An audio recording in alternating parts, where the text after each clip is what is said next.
Here we are for episode 8 of Rebel Therapy Podcast. So you told me It's a a story. pertinent story. How about that? It definitely resonated with me. And it's all about irritability. Maybe that's a place that we could kick off today. Talk about being irritable and what that's like. You cool with that?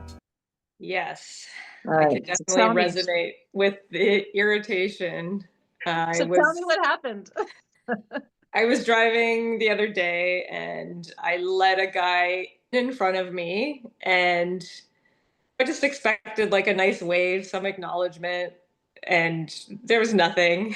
And so I felt instantly irritated.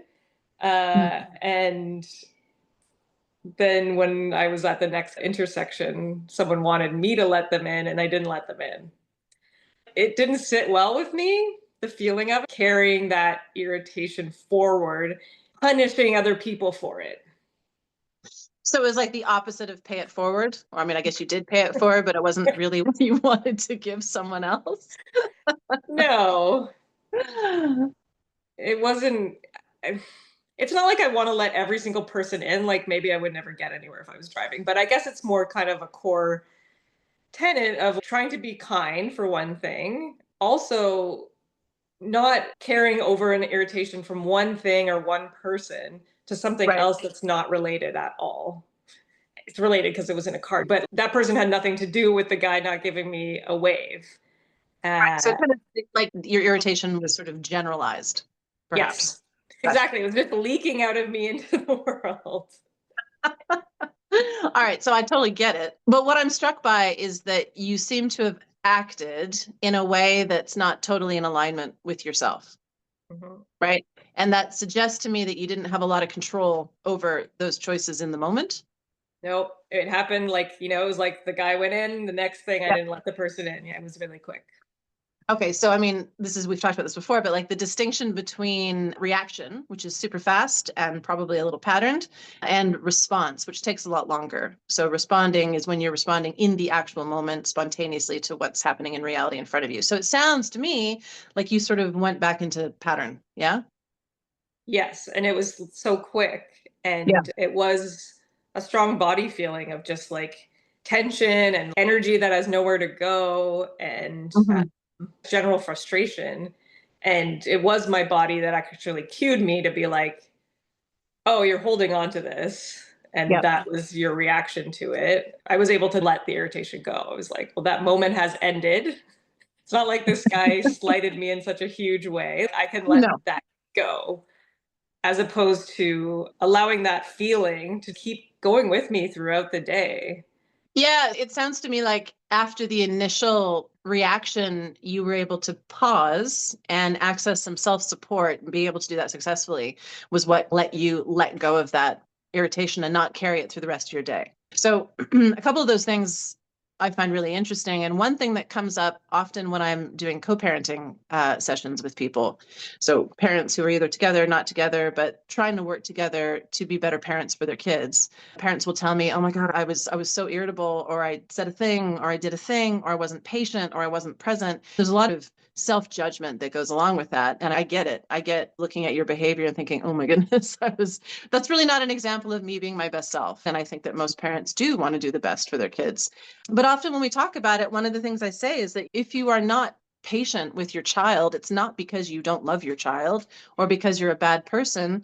Probably it's because you were not well supported yourself. I think that bad behavior, for the most part, unless you're talking to a sociopath or a psychopath, which is not often, there aren't really that many of them. Most of us behave badly when we're not supported well. And so that makes me think of your example. If I don't support myself, then I will act in ways that are outside of my alignment, and that feels bad, right? I actually felt a moment of shame Hmm. in the pit of my stomach. I was like, ugh, I, Hmm. I don't like that feeling. I don't want to be that person in the world. I Nope. don't want to be putting that out into the world. So, yeah, what do I need to do to shift something? The Yeah. idea of the irritation being an indicator. Hmm. That was Hmm. your word. If you can say more about that, I really liked that word for it. If we're able to step outside of this idea that, oh no, I did a thing, so now I'm bad. If we stop tying our actions to value, if you injure someone, then it's appropriate. You feel guilty, you apologize, you make amends, and you learn from that feeling of guilt to not do that again, and you move forward in a changed way, right? But shame is when your sense of worth or value is confused. So back to this idea of behavior as an indicator. If we take that sort of judgment out of it, and it's more, okay, I'm interested, I get curious about why I'm acting in a way that I really don't like, that I really, I'm being a kind of version of myself that I don't love. Look at that as an indicator that there's actually something your body is trying to tell you. And I think in lots of cases, if I am super grumpy on the phone with my Rogers representative or something, it is an inherently stressful situation for me, sure, but also it's because I'm not supporting myself well enough. Does that make sense? That So, your actions, when they're out of alignment, you're not able to show up in the way you want to.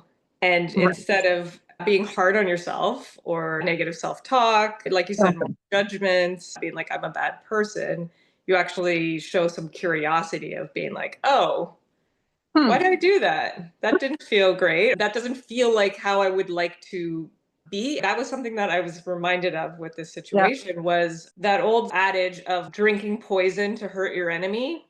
I'm keeping this frustration and irritation in my body from that guy that's not Yeah. thinking about it at all and has no Yeah. negative consequences. And then I'm Nope. going to carry that forward, hoping that that will somehow hurt him, which, obviously I don't logically No. think that, but that's the feeling of self-righteous irritation. Indignation, whatever. It actually only hurts me. Yeah. Then what ends up happening is I end up acting like a dick when I don't Yeah. really want to be one. And that's not Yeah. cool. I end up potentially hurting somebody else because I feel hurt. I'm hurting myself in a way. If we come back to this idea of self-support, you look at that indicator, and I think that one of the things that the indicator is trying to tell you is, okay, you need more self-support, fine. But then if you step back and look at the circumstance, because all these things are relational in that, what's happening to us is impacting us, like the world and ourselves. So there's internal and external factors coming to bear. The idea then is, okay, well, what can I change? Is there something about this that I can change? And if there is something that you can change, then do it. Awesome. But I think in a lot of circumstances, like the one that you were in, there wasn't a lot you could change, right? So how could you have now knowing about the indicator and all the rest of it, how do you think you could have supported yourself differently in that circumstance to have been slightly less spicy with the second driver? I think first step is realizing that I'm not my best self in my car. Fair. It has a high level of irritation in downtown Toronto in traffic. Yes. I can get irritated so quickly. Yeah. So, first, having that understanding of myself, lowering the bar a little bit. I might not be my best self, but I'm going to try to be a little bit better. And then allowing that to be okay if you slip up, to be like, darn, I meant to let more people in, or I meant to be less irritated. To check in with yourself while it's happening and then afterwards. So what I'm hearing you say is maybe adjust your expectations given the circumstances that you're having to walk into, and then you operate within the resources you have at hand and let that be okay.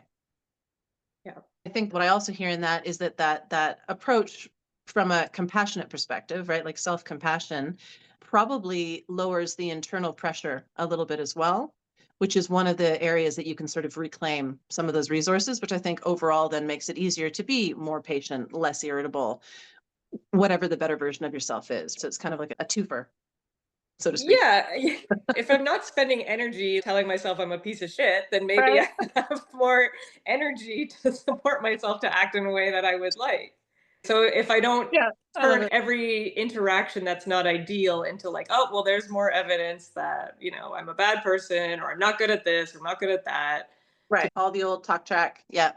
Oh, that's an indicator I'm not that well supported right now. How can I shift that? Instead of spending energy on telling myself I'm bad, I can spend that energy on looking at what I can shift in that moment or even going forward. What do I have Right. control over? To support yourself, which then makes it easier to be the version of yourself you actually want to be, right? Yeah, it takes awareness, self-knowledge, the ability to pause in those moments or shortly after you react, and then choose your response and be kind with yourself about it. And I would argue, as we talk about all these things, so much of this is also practice. Practice.